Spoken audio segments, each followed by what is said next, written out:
মাছের ডিম যদি সবসময় পেঁয়াজ দিয়ে না ভেজে একটু ভিন্ন স্বাদে রান্না করি তাহলে কিন্তু খেতেও অনেক ভালো লাগবে।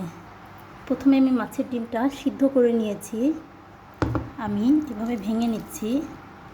একটা আলু সিদ্ধ করে নিয়েছি। এখন এই আলুটা আমি ভালো করে চটকে মাছের ডিমের সাথে মিক্সড করে দেব।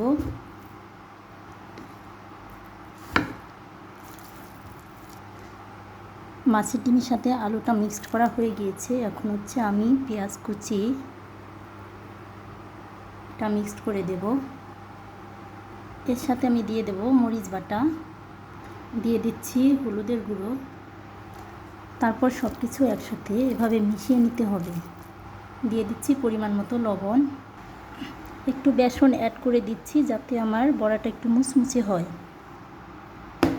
তারপর একসাথে মিশিয়ে নিচ্ছি। আমার সবগুলো উপকরণ মিশানো হয়ে গিয়েছে। এখন এভাবে আমি বড়ার শেপ দিয়ে নেব। যে যার ইচ্ছা মতো আকৃতি তৈরি করতে পারেন।